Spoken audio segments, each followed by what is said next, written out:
इस वीडियो में मैं बात करूँगा कि रिलीजन ट्रैश क्यों है, रिलीजन कचरा क्यों है। असल में रिलीजन कचरा नहीं है, पर हम जो रिलीजन के नाम पे करते हैं वो कचरा है। 99% लोग जो रिलीजन के नाम पे कर रहे हैं वो कचरा है। ठीक है, तो सबसे पहली चीज़ तो रिलीजन होता क्या है। मैं रिलीजन से क्या समझता हूँ, मेरे लिए रिलीजन है कि सच्चाई को जैसी वो है उस तरीके से देखना, बिना किसी किताब की इंटरप्रिटेशन का सहारा लिए, बिना किसी इंसान की इंटरप्रिटेशन का सहारा लिए, मैं उसको बेस्ट जिस तरीके से प्रैक्टिकल तरीके से लॉजिक से देख सकता हूँ उस तरीके से देखना। जबकि ज़्यादातर लोग इसे बहुत अलग तरीके से समझते हैं। उन्हें रिलीजन का मतलब कुछ किताबें, कुछ उनके जो मेंटल कंस्ट्रक्ट होता है कि मैंने ज़्यादातर कल्चर्स में सिंबल्स बना लेते हैं, कुछ फिज़िकल चीज़ें बना लेते हैं, जैसे आइडल्स बना लिए, या फिर जिन्हें वो जहाँ पे प्रेयर करने जा रहे हैं वो जगह बना ली इन्होंने, जबकि वैसा होता कुछ नहीं है। मैं सांख्य योग से ज़्यादा इन्फ्लुएंस्ड हूँ तो मैं उस तरह की बातें करूँगा ज़्यादातर। तो पहला आर्ग्यूमेंट आता है कि religion thrives on fear not truth. Religion धर्म चलता ही इस वजह से है क्योंकि लोग डरते हैं। यदि उनके मन से ये डर निकल जाए ना कि ऐसा कुछ नहीं होता, तुम्हें डरने की ज़रूरत नहीं है, कोई तुम्हें सज़ा नहीं दे रहा तुम्हारे गलत कर्मों की, और ऊपर कोई नहीं बैठा, बस इतना पक्का हो जाए ऊपर कोई नहीं बैठा तो उन्हें रोकने वाला कोई नहीं है, फिर लोग भूल जाएंगे कि हाँ कुछ ऐसा महान होता है, ये इंसान, ये चीज़ें हैं, इन्हें पूजना है, वहाँ जाना है, ये करना है, वो करना ही बंद कर देंगे। ज़्यादातर लोग तो इस वजह से करते हैं क्योंकि उन्हें डर लगता है कि हम ये नहीं करेंगे तो हमारे साथ ये हो जाएगा। जबकि रिलीजन होता क्या है, धर्म असली में चीज़ होती है सच्चाई, कि कोई चीज़ सच है तो उसे मानना, कोई चीज़ गलत है तो उसे छोड़ देना। ये होता है रिलीजन, ये होता है एक रिलीजियस पर्सन की डेफिनेशन, कि वो सच्चाई को एक्सेप्ट करता है और जो गलत होता है उसे छोड़ देता है, चाहे वो चीज़ कितनी भी उसे प्यारी क्यों ना हो। तो ये एक टूल बन जाता है लोगों को कंट्रोल करने का। एक वक्त पे शुरुआत हुई होगी, कुछ लोगों ने रिलीजन, वैसे असल में बहुत सही चीज़ है, मतलब रिलीजन नाम ही अपने आप में यूज़लेस है वैसे तो, क्योंकि हमें रीज़न दिया तो हमें सबसे बेस्ट करना चाहिए कि जो सच है, जो ट्रुथ है उसे एक्सेप्ट करें और जो गलत है उसे छोड़ दे जाएं। पर कुछ लोगों ने ठीक है इसे नाम दे दिया कि रिलीजन है ये, तो फिर इसके नाम पे बहुत सारा कचरा आना शुरू हो गया। सेकेंड आर्ग्यूमेंट है it replaces curiosity with certainty. क्योंकि रिलीजन धर्म के नाम पे क्या कर दिया गया, किताबें लिख दी गई हैं, कुछ आइडल्स बना दिए गए, फिजिकल स्ट्रक्चर्स बना दिए गए, और कह दिया गया है कि ये कुछ चीज़ें, ये अलग तरीके का कॉन्सेप्ट है, इस लाइफ में तुम्हें ये करना चाहिए, तुम्हारे साथ ये होगा, अगर ये करोगे तो बाहर में जब आफ्टर लाइफ का कॉन्सेप्ट काफ़ी रिलीजन में होता है तो तुम्हारे साथ ये होगा। और यहाँ तक कुछ इंसानों ने रिलीजन के नाम पे काफ़ी सारे साइंस से रिलेटेड भी कॉन्सेप्ट दे दिए, उन्हें भी रिलीजन में डाल दिया। इन सब चीज़ों से होता क्या है, इंसान की क्यूरियोसिटी ख़त्म हो जाती है क्योंकि उसे सारे जवाब दे दिए। अब ये इसके पीछे भी एक साइंस है कि ऐसा करते क्यों हैं। क्योंकि इंसान के दिमाग में वॉइड होता है ना, वो उसे नहीं एक्सेप्ट कर सकता, वो बौखला जाता है, उसे बेचैनी होती है, तो उसे हर चीज़ के जवाब चाहिए। वो जवाब सही हो गलत तो उससे फ़र्क नहीं पड़ता, पर उसे जवाब चाहिए, उसे रात को शांति से सोना है, इतना है। तो किसी न कुछ किताबें लिख दी और उनमें कुछ भी उल्टा सीधा लिख दिया, बस सर्टेनिटी आ गई। ये क्यूरियोसिटी को ख़त्म करता है। अगला आर्गुमेंट है morality doesn't need a God. यदि एक इंसान प्रैक्टिकल है, रीजनेबल है, लॉजिकल है, तो उसे किसी गॉड की ज़रूरत नहीं रहेगी बताने के लिए कि मुझे ये करना चाहिए, ये नहीं करना चाहिए। और गॉड भी क्या है, एक इंसान की क्रिएशन है। हम इमेजिनेशन करते करते बहुत चीज़ें बनाते हैं, हमने ये एक और चीज़ बनाई और ये चीज़ हमें इतनी प्यारी लगी कि हमने इसे हमारे कोर में बिठा लिया, इसे हमारे सर पे चढ़ा लिया कि यही है जो है। क्योंकि मैं मोरल यूं भी तो बिहेव कर सकता हूँ, मैं मोरलिटी वैसे भी तो प्रैक्टिस कर सकता हूँ अपनी डेली लाइफ में। तो मुझे चाहिए क्यों एक इंसान ऐसा जिसे देख के मैं कह सकूँ कि हाँ मुझे इसके जैसा होना चाहिए। मुझे चाहिए क्योंकि उसके साथ डर भी अटैच कर दिया गया, उसे अच्छा भी बना दिया गया और उसे उसके बारे में ऐसा बोल दिया कि अगर तुम सही नहीं करोगे तो तुम्हें ये सज़ा भी दे सकता है। तो ये एक कंट्रोल करने का टूल है, उससे ज़्यादा कुछ नहीं है। अगला है religion divides more than it unites. Religion के नाम पे अब मैं रिलीजन और ट्रुथ को अलग कर देता हूँ, क्योंकि ज़्यादा लोगों के लिए बहुत अलग अलग चीज़ें होती हैं और है भी अलग अलग। क्योंकि रिलीजन तो वो है जो हम कर रहे हैं, ट्रुथ वो है जो बहुत माइनॉरिटी, जैसे कि गौतम बुद्धा, ओशो, कृष्णमूर्ति, इन्हें मैं, अब ये अपने आप को रिलीजियस भी बोलते हैं और असल मायने में वही रिलीजियस है, पर जब इसे रिलीजियस बोलेंगे ना तो इससे दिमाग में डाउट होता है कि रिलीजन की तो फिर काफ़ी सारे मतलब निकल जाएंगे ना। तो बोल लो इन्हें रिलीजियस, पर मैं इन्हें बोलूँगा कि सच्चाई के रास्ते पे हैं।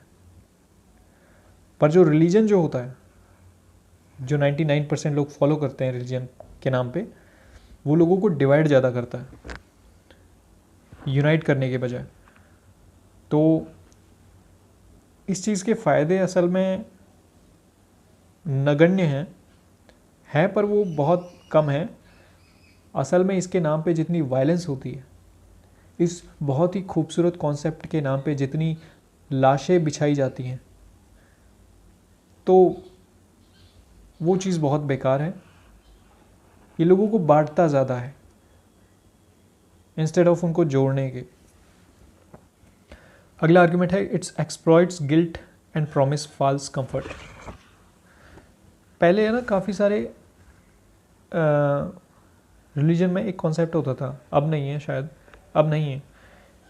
अगर तुमने कुछ बुरा किया है तो तुम उसे कन्फेस कर सकते हो। ये क्रिश्चियनिटी में भी होता था, हिंदुइज्म में भी, कि मैंने कुछ गलत किया है या फिर मुझे किसी देवता को मुझे किसी गॉड को खुश करना है, देवता सॉरी, मुझे किसी गॉड को, मुझे किसी सुपर ह्यूमन को, सुपरमैन को खुश करना है, तो उसके लिए मुझे कुछ करना पड़ेगा। ये गिल्ट को, अगर मैंने कुछ नहीं किया तो मेरे साथ गलत होगा, ये गिल्ट होता है। इस गिल्ट को एक्सप्लॉइट करते हैं ये चीज़ रिलीजन। या मैं बोलूँ कुछ लोग होते हैं जो उल्टा सीधा लिख देते हैं और फिर क्योंकि हम भी झूठ में जी रहे होते हैं, तो जो इंसान झूठ में जी रहा होता है उसे यूज़ करना आसान होता है, काफ़ी आसान होता है। प्रॉमिस करता है फॉल्स कंफर्ट कि तुम अभी ये कर लो तुम्हें बाद में ये मिलेगा, यहाँ ये कर लो बाद में वो मिलेगा, अभी तुम इतना कर दोगे तुम्हें बाद में वैसी चीज़ मिलेगी, या फिर बाद में नहीं, आफ्टर लाइफ भी नहीं तो इसी लाइफ में तुम्हें ये मिल जाएगा। अभी तुम ये कर लोगे तुम्हें लड़का हो जाएगा, अभी तुम ये कर लो तुम्हारे बिजनेस में प्रॉफिट हो जाएगा। फिर इसके नाम पे सुपरस्टिशन भी काफ़ी चलते हैं, अंधविश्वास भी काफ़ी फैलता है इसके नाम पे। रिलीजियस इंस्टीट्यूशंस, अगला आर्ग्यूमेंट है religious institutions often protect power not truth. बड़ी अजीब सी आर्ग्यूमेंट है ना, पर ये सही है। क्योंकि हिस्टोरिकली यदि हम देखें तो रिलीजियस इंस्टीट्यूशंस जो रहे हैं या फिर रिलीजियस जो लोग पावरफुल, जो लोग रिलीजियसली अपर क्लास रही है, उसने हमेशा पावर से हाथ मिलाया है। उसने अपने आप को डोमिनेटिंग पोजीशन पे रखने के लिए हमेशा पावर का साथ दिया। ये हर कल्चर में रहा है, मैं किसी एक कल्चर की नहीं बात कर रहा, ये ज़्यादातर कल्चर्स में ये रहा है कि जो ज़्यादा रिलीजियस क्लास थी उसने हमेशा अपने आप को डोमिनेटिंग पोजीशन पे रखने के लिए पावर के साथ हाथ मिलाया है। तो उन्होंने किस चीज़ को ज़्यादा महत्व दिया है? उन्होंने इन्फ्लुएंस को ज़्यादा महत्व दिया है, उन्होंने पावर को ज़्यादा महत्व दिया है, इंटीग्रिटी से भी ज़्यादा, अखंडता से ज़्यादा शक्ति को महत्व दिया है। That's what the point is. अगला आर्गुमेंट है इट स्टिफल्स प्रोग्रेस एंड साइंस। ये दम घोटती है प्रोग्रेस का और साइंस का, उन्हें आगे बढ़ने से रोकती है, क्योंकि इसने काफ़ी सारे साइंस से रिलेटेड सवालों के भी जवाब लिख रखे हैं। सबसे पहली चीज़ तो लोगों ने लिख रखे हैं, ये चीज़ मैं बार बार बोल रहा हूँ क्योंकि तुम मान लो इस चीज़ को और मान भी जाओगे, क्योंकि ज़्यादातर लोग प्रैक्टिकल होते हैं ऐसा मुझे लगता है, बस वो जल्दी से इन चीज़ों को एक्सेप्ट नहीं करते, इतना होता है। तो ये चीज़ है ना, प्रोग्रेस नहीं करने देती इंसान को, कि हमने कुछ बता रखा है उस पर ही मान के बैठे रहो, आगे मत सोच लेना इससे, वरना तुम्हें सज़ा दे दी जाएगी। और पुराने टाइम पे, एंशिएंट टाइम पे तुम्हें जला दिया जाएगा, तुम्हें बहुत ही ब्रूटल तरीके से ख़त्म कर दिया जाएगा, इतना होगा बस। काफ़ी सारे रिलीजन तो आज तक भी, काफ़ी सारे लोग रिलीजन के नाम पे कि धरती का शेप ये है, वैसा वो ये है, वो ये। अरे तुम अपने में टिके रहो यार,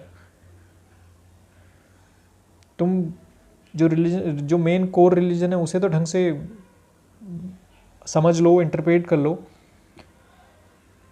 पर नहीं वहाँ इनका कुछ चलता नहीं है, क्योंकि वो उन्होंने उसका बेसिस ही खोखला है, तो इन्हें बाहर जाके हज़ार घोषणाएं करनी पड़ती हैं कि ये वो है, ये वो है, वहाँ की ये होता है, ये। इंसान को अपने बारे में पता नहीं होता, वो पूरी दुनिया की एक्सप्लेन करने निकल देता है, ऐसा ही कुछ है।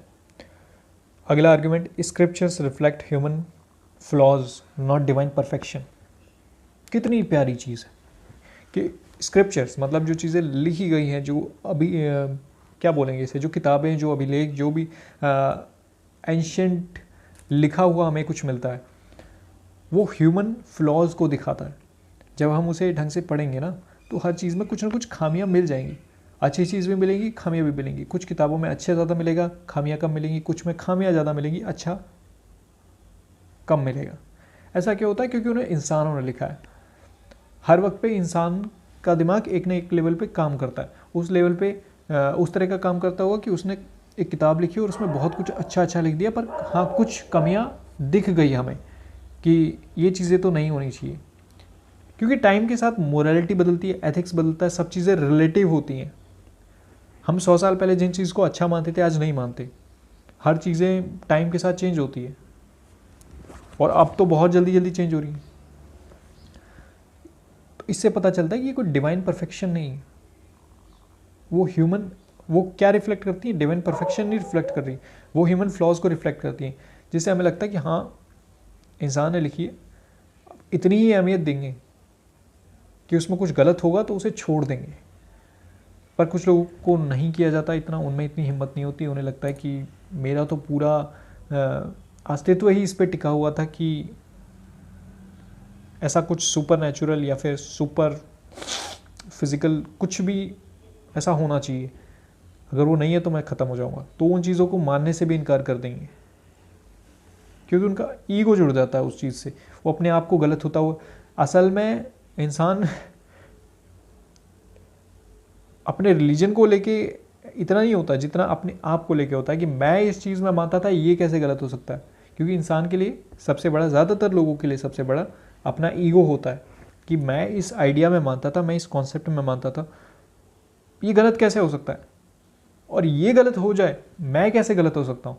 इसलिए अपने आप को सही साबित करने के लिए वो उस चीज़ को जिसमें मान के बैठा है उसे सही साबित करने की कोशिश करेगा। तो असल में ये इंसान का ईगो होता है। बाहर तो वो बड़ा हिपोक्रेट है, उसे छोड़ते हुए देर नहीं लगेगी, पर क्योंकि उसका ईगो बीच में आ जाता है, इस वजह से वो झूठ को झूठ देखते हुए भी छोड़ नहीं पाता। लास्ट आर्ग्यूमेंट है religion teaches people what to think not how to think. ये हमें बताता है कि तुम्हें क्या सोचना है इंस्टेड ऑफ कि तुम्हें कैसे सोचना है। अब ये बहुत वाहियात चीज़ है कि कोई तुम्हें आके बता रहा है कि तुम्हें क्या सोचना है, जबकि चीज़ें इस तरीके से होनी चाहिए कि हमें सोचने का तरीका सिखाया जा रहा है, हमें कैसे साइंटिफिक सोचना है, हमें कैसे सच को एक्सेप्ट करना है, एक्सेप्टेंस देनी है, और गलत को छोड़ना है, ये सिखाना चाहिए। ठीक है, ये सारी आर्गुमेंट्स ख़त्म हो गई। अब मेरे लिए ये क्या है, मैं रिलीजन को किस तरीके से देखता हूँ। देखो रिलीजन है ना, बहुत ये फाइनल नोट की तरह है, एंड नोट की तरह।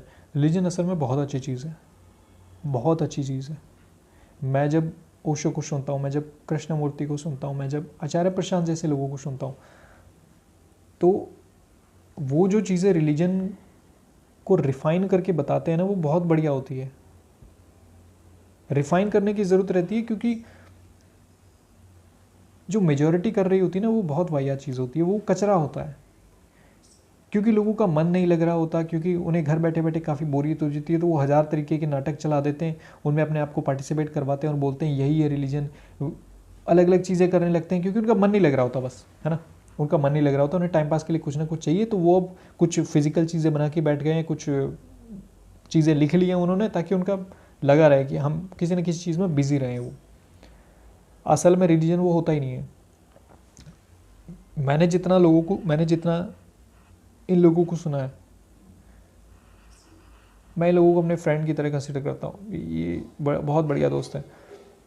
तो मैंने जितना अब तक इन मेरे दोस्तों को सुना है, इन्होंने मुझे सबसे बेस्ट डेफिनेशन दी है, और जो कंक्लूजन मैं निकाल सकता हूँ, रिलीजन मतलब है कि जो झूठ दिखे उसको छोड़ते जाओ, जो गलत दिखे उसे छोड़ते जाओ, इतनी हिम्मत रखो कि तुम गलत को गलत कह सको और उसे छोड़ सको।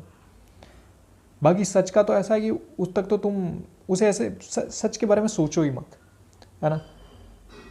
एंड में जाके सब कुछ शून्य हो जाता, सब कुछ एंड में एक जितना मैंने समझा है कि एंड में जाके सब कुछ खाली हो जाता है, सारा झूठ मिट जाता है, तो एंड में जो बचता है वही सच है। अब उसके बारे में बात भी नहीं करी जा सकती, बस ऐसा है कि मज़ा आता है इंसान को जब सारे झूठ मिट जाते हैं, जब सारी जो कंडीशनिंग होती है वो हट जाती है, सारे झूठ पीछे रह जाते हैं, तो एक प्योर ब्लिस वाली स्टेटमेंट में प्योर ब्लिस वाली स्टेट में आ जाता है इंसान, आनंद की अवस्था में आ जाता है। फिर उसे समाधि कह लो या और कोई चीज़ कह लो, निर्वाण कह लो, कुछ भी कह लो। तो मेरे लिए रिलीजन का मतलब ये है कि एटलीस्ट शुरुआत करना, जीवन को जैसा वो है वैसा देखना, झूठ को झूठ बोलना और उसे छोड़ते जाना। This is what religion is for me. और बाकी जितने भी मैंने पॉइंट्स बताए, ये वो चीज़ें हैं जो हम जो नाटक कर रहे हैं रिलीजन के नाम पे, धर्म के नाम पे, हमने जो ढोंग चला रखा है, ज़्यादातर लोग वही कर रहे हैं, तो ये वो गंदगी है। बाकी असल में रिलीजन बहुत खूबसूरत चीज़ है, यदि हम इसे अपने असली रूप में माने, असली तरीके से फॉलो करें तो। Thank you.